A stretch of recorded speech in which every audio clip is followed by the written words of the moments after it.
Hi, thanks for joining us today for this episode of BookMarked. My name is Jessica. I'm a librarian at the Chelmsford Library, and this is my colleague Lisa, who is also a librarian at the Chelmsford Library. For today's episode, we have decided to bring some of our favorite books from 2019. So I think, Lisa, you were going to get us started with your first one. Yes, I am. My first one is called The Right Start of Man by Alison Montclair.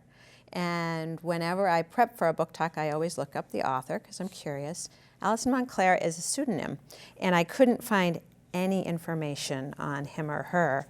I found one interview that said, Alison Montclair has a past of her own which she will not divulge. The name is a pseudonym, and she has written historical mysteries before, as well as fantasy, science fiction, horror, non-genre fiction, and theater. And I hope that the mysterious Alison Montclair continues to write, because this new series was really fabulous. So we're introduced to post-war World War II London, and we have two very different women looking to be financially independent. Iris Sparks, who won't talk about her past during World War II, but we start to suspect early on that maybe she was a spy, maybe there was something else going on. And Gwen Bainbridge, who's a new widow and mother, and whose son is no longer under her guardianship, but that unrolls and unravels, and you learn why as the novel continues, meet at a wedding, and they decide to form and become unlikely business partners at the Right Sort Marriage Bureau. There is some comedic energy and plot twists with a character named Sally, and Sally is actually a man, and he becomes their assistant over time in the business. So very early on in the novel, one of the first matches that they make are between two characters, Tilly, who is murdered early on, and Dickie. And both Iris and Gwen very quickly believe that Dickie's been framed. And so they're going to pursue his innocence, or their belief in his innocence, because they think he's innocent, but also they need to save their business, because obviously if they've made this match, their business could obviously go down the tubes if you've got somebody who's accused of murder and a client that's been murdered. The interaction between the women, the dialogue, their repartee, if you enjoy historical mysteries that have likable characters or spirited characters that also form unlikely friendships, I think you're really going to enjoy the new mystery series. At times I found myself laughing out loud, which I was kind of surprised of. It's also richly detailed in that time period, so you really feel like you're in post-war World War II London. And I didn't know a lot about that time period. Like, there's so many World War II novels out, but not sort of after the war. The book's been received very well as a first in a series. Laurie R. King, author Laurie R. King, says, a delightful immersion in the period and personalities with that touch of depth that transforms a good series to a great one. Author Lindsay Fay says, rarely have I seen a novel that manages to be so charming and so substantial at the same time. The end of this book left me with a single thought. When can I read the next Iris and Gwen adventure? So if you are fans of Maisie Dobbs, Bess Crawford, the Mary Russell and Sherlock Holmes mysteries, I think you're going to enjoy these two new protagonists in The Right Start of a Man. Oh, that sounds really great. Yeah. Yeah, I know. I wanted to recommend that one to our mystery book group that meets at McKay on Wednesday afternoons. And I hope that they pick it up, because it sounds really great. And I'd love an excuse to read it. Yeah. So my first book is also kind of a mystery, but it's much darker thriller. It's actually quite a genre blend with elements of fantasy and supernatural. The author, the book is Ninth House, and it's by Leigh Bardugo. Leigh Bardugo is a huge sensation in the YA world. She has a trilogy called the Six of Crows trilogy and the Shadow and Bone trilogy. And people actually get tattoos that described on the characters. In real life, they get tattoos described on the characters in her books. And her success is compared to that of George R.R. Martin, except, in the YA world, she's just huge. So this is her first adult novel, and it's very, it's got a lot of adult content, so it's very definitely in the adult, but she still brings in a lot of her magic and fantasy elements. It's the first of, it's actually going to be a trilogy. I think a trilogy, well, at least this is the first of a series. It's the Alex Stern series. And the next one is slated already to come out in 2021. And people are already saying it's already gotten 35 reviews on Goodreads of people saying that they're just going to sleep through 2020 in order to get to 21 faster so that they can read the next installment and hopefully see the safe return of certain characters. But I'm not going to go into that because you have to read it to find out. So the book takes place primarily at Yale University. And while I don't like to rely a whole lot on the author's biography in order to, and what they bring into the novel, I like to see the novel as on its own. Leigh Bardugo did actually attend Yale University, so she has a lot of inside. She really conveys that her experience there in the description of the glossy, glimmering, old, libraries, the cavernous spaces that also have this dark undercurrent, this gritty undercurrent. Our main character is Alex Stern. Alex Stern is a very troubled young woman. She comes from LA, where after a horrible experience in her youth, she's kind of spiraled off into objectification, drug use. She's had a few very bad relationships, but she also has this secret talent to be able to see grays or ghosts. They call them grays in the novel. At Yale University decides to recruit her. Now, Yale is well known for their secret societies. Skull and Bones is one that's come up a lot in the news in real life. These secret societies actually, in the world of the book, possess actual dark magic and the ability to influence markets and politicians and contracts, so Wall Street, the people who are members of this society are abusing this magic left and right. So Yale University recruits Alex Stern and her ability to see ghosts in order to keep everybody in line. They recruit her to the ninth house, which is Lethe, and Lethe is responsible for overseeing, for sort of guarding the magic and punishing those who are abusing it and trying to keep the liminal space of the veil from being disrupted by the abuse of this dark magic. So she, in return for her talent, they're giving her a full ride to Yale University. And so she's thrilled with this opportunity, but she can't keep up. She keeps slipping back. So it isn't until a townie from New Haven is murdered on campus that she's pulled right in again to uncovering this mystery. She's strangely drawn to the tragedy of this woman found dead on the campus. She decides that she's going to investigate the crime. And so then she goes through all the different worlds. At one point, she has to actually die and pass over to the other side in order to discover what's happened. And it's just really thrilling. It's really thrilling. You've got your police procedural, you've got some fantasy, paranormal, you've got the mystery thriller element. It's very dark and gritty. It's not for the faint of heart, but it is very rewarding. And I can't wait for the next installment. Oh, you're one of those Goodreads reviewers. Yeah, and I also would recommend this for people who love those books like A Secret History or those books that take place on college campuses or boarding schools where there's kind of mystery and history all mixed in. So I was really pleasantly surprised by this book. Well, I've loved her YA trilogy. Yeah. So okay. This has been on my to-be-read list for a while, so I'm gonna move it up now. Do it. All right. So my next one is The Secrets We Kept by Laura Prescott. And Laura Prescott's background is really interesting because she was originally a very miserable, as she would say, political consultant, and she left her Washington, D.C. job, and she applied twice to the University of Texas's Michener Center for Writers before being accepted. And when she got the acceptance, almost simultaneously, her father sent her an article entitled, "During Cold War, CIA Used Dr. Zhivago as a Tool to Undermine Soviet Union." And so then she was off on the rabbit hole of research, and that was perfect for her because her name was actually, named after the love interest in Dr. Zhivago, Lara. And for a graduate assignment, she wrote a story about women working in a typing pool for a Washington government DC agency, and then with the assistance of her advisor mentor, who is author Elizabeth Kraken, she then wrote the whole outline and the novel, this smashing debut, The Secrets We Kept.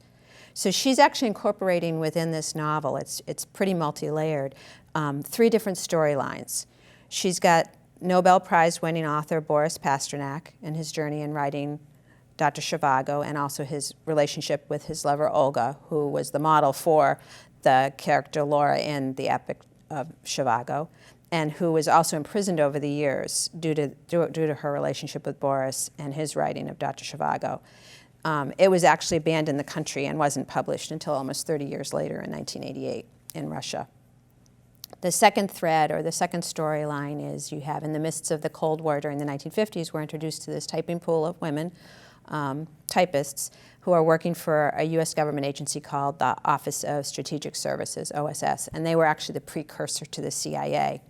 And you have 2 main protagonists. You have American-born Sally Forrester, who becomes a mentor to Russian-born Irina Drozdova, and their relationship through time and their relationship to the agency is they both basically become, on some level or another, covert spies for them. And the agency has decided that one of the ways that they're going to undermine Russia is by getting Dr. Zhivago published outside of the country and then feeding it back to country folks who live and members of the Russian country. The third storyline, which I sort of saw coming but didn't see coming, is that there is a love affair that ends up occurring between Sally and Irina. And so you've got the added layer of sort of the fear and the subterfuge of LGBTQ people that were living during that time professionally in post-Cold War and sort of at the beginning or middle of McCarthyism era as well. I'm going to just read a paragraph, the opening paragraph, because I felt like it was so compelling. We'd sit in small chairs pushed into the corners, while the men would sit behind their large mahogany desks or pace the carpet. We'd listen. We'd record. We were their audience of one for their memos, reports, write-ups, lunch orders. Sometimes they'd refer to us not by name, but by hair color or body type. They would call us girls. We were not. So if you enjoy sweeping, well-researched historical fiction books that were inspired by real events with strong female characters and engaging in richly detailed writing, I think you're going to be enthralled with The Secrets We Kept. It's been incredibly well received for a debut novel. It was picked by Reese Witherspoon as a book club pick, a September 2019 indie pick. It's been sold in 25 countries. There are film rights options already, and there have been snippets of reviews like from the New York Times, a gorgeous and romantic feast of a novel anchored by a cast of indelible secretaries. Reader likes would be novels like A Gentleman in Moscow, The Paris Architect, and Sweet Tooth. Oh, that sounds really good. Yeah. So my next book takes us in a little bit of a different direction. So it's another one with a glossy exterior and a gritty interior, you know, where we're all trying to discover the truth of the situation. It's called The Warehouse, and it's by Rob Hart. It's not a first-time novel from Rob Hart. He did write a series of hard-boiled crime fiction, and also a novella with James Patterson called Scott Free. And the noir elements and the crime elements definitely come through in this book too, as there is kind of a mystery and some secret agendas going on. And they all add to the atmosphere of the book. So basically what we have here, I think we were going to film this before the end of the year, like around the holiday season. And so I was going to say this is a perfect book for Amazon season, because what we have here is, but maybe going out of Amazon, recovering from Amazon season is what this book is going to help with. So it describes a world in the near future where capitalism is pretty much run amok. And the single largest entity in America, even larger than government, even more powerful maybe than governments, is the cloud.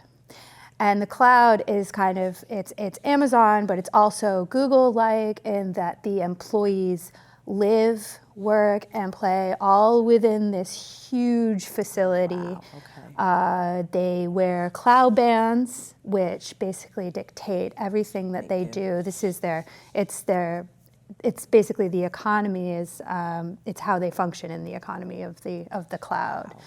So it might hit a little bit too close to home for some. It's definitely, it's near future, but it's probably maybe not too far off. The intentions and the motivations of the founder become darker and murkier as the chapters are interspersed with a diary from the CEO, who is about to step down but refuses to reveal who he's going to bring in his place, and his intentions in bringing up the company. Our main characters are Paxton and Zinnia. Paxton was he was an inventor and we're not really sure what happened to his invention, but for some reason he's given up and decided that this is the only option for him, is to come and work for the cloud. And Zinnia has come to work for the cloud, but she has a very different agenda, and slowly that is revealed as well. Both of them have histories that become revealed over the course of the book, and as they get closer, and as the world of the book becomes a little bit darker, we start to understand what's really going on. Like, how is this place powered? Why are the cloud burgers tasting so good? And what really happened to the outside world, and who is it that's trying to infiltrate this world? Who is fighting back? So I think Kirk has said it best. Reads like a combination of Dave Eggers' tech nightmare, The Circle, the public's basic impression of an Amazon fulfillment center, and Parzival's infiltration of IOI in Ready Player One. Oh, wow. And Ron Howard has already acquired the rights to the movie. Oh. The book only just came out in August, so that should be really exciting to see what they create, if they create a film out of it. So yeah, it's really great. It was a really enthralling adventure story, and yeah, gives you a lot to think about. It does. Yeah. Sounds fascinating. You're right. In maybe the near future, but maybe closer than we might want to admit. Yeah. Okay. So my last pick is a nonfiction memoir, autobiographical, called Maybe You Should Talk to Someone, A Therapist, Her Therapist, and Our Lives Revealed by Lori Gottlieb. And Lori Gottlieb is the Dear Therapist advice columnist for The Atlantic. She's also a former Hollywood television writer, medical student, and journalist. And she helps dispel a lot of the misconceptions of therapy with this very honest, funny, and engaging debut narrative nonfiction gem. So Gottlieb, what she does is she shares 4 composite client stories plus her own as she interweaves psychological theories, behaviors, and characteristics throughout this compelling read. Lori's presenting issue, and she defines what a presenting issue is. She says that basically everybody comes to therapy with what they term is a crisis or a turning point in their lives or a major issue, and oftentimes that presenting issue isn't actually the issue that people end up talking about, but that's what gets them into therapy initially. And for her, and her telling her story is that after 2 years of being with her long-term boyfriend, fiancé, he announces to her one night that he's decided that he can't live with somebody anymore who has a kid. They've both been divorced. His kids are college age and basically going to be out of the nest, and she has an 8-year-old son, and he's basically said, I can't see myself like waiting for 10 years for us just to be on our own. So that's when she obviously falls apart and decides that she needs to go back to therapy for herself. And Gottlieb has this incredible ability. She's not just a wonderful storyteller, but she has a great ability of interweaving the stories of her clients and herself, and is always compassionate. She's so compassionate for her clients and not necessarily as compassionate for herself, which I think is true for a lot of us. So it was really affirming to have her share and be so honest about her difficulties while she's trying to help her clients. I would say that if you enjoy autobiographies and memoirs about family and relationships and life stories that are heartwarming and candid, that you're going to be hooked from the very beginning and just be turning the pages. The book's been very, very well received. Kirkus Review said, throughout, the author puts a very human face on the delicate yet intensive process of psychotherapy while bearing her own demons. Saturated with self-awareness and compassion, this is an irresistibly addictive tour of the human condition.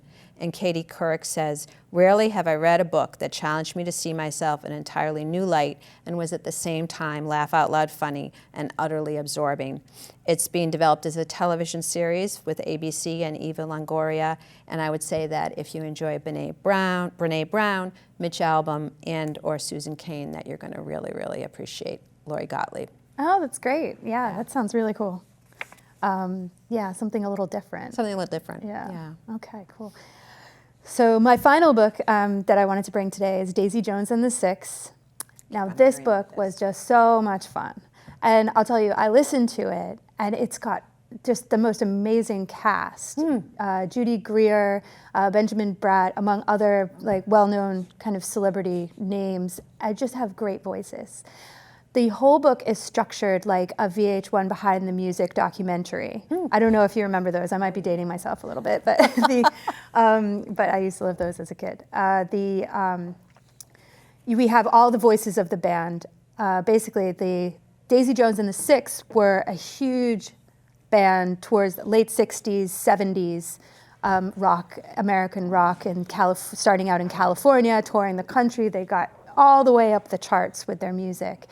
The Six started out on the East Coast, and they were a reasonably successful rock band, but once they got to LA and met Daisy Jones, she was like the ultimate key that they needed to really shoot to the top of the charts. Her voice and her attitude on stage were just incredible. Very, people couldn't get enough of them. But of course, what comes with fame, the typical stories of fame all happen here. You know, there's the drugs, there's the bad relationships, there's the,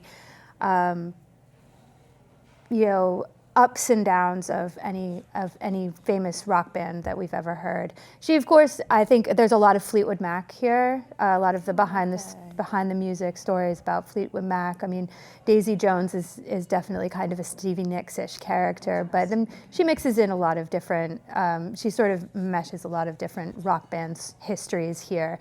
And so getting back to the structure of the story is told in an interview style. So we have all the voices of the different bandmates sort of filling in the whole story of the band from the beginning all the way to its mysterious and sudden end.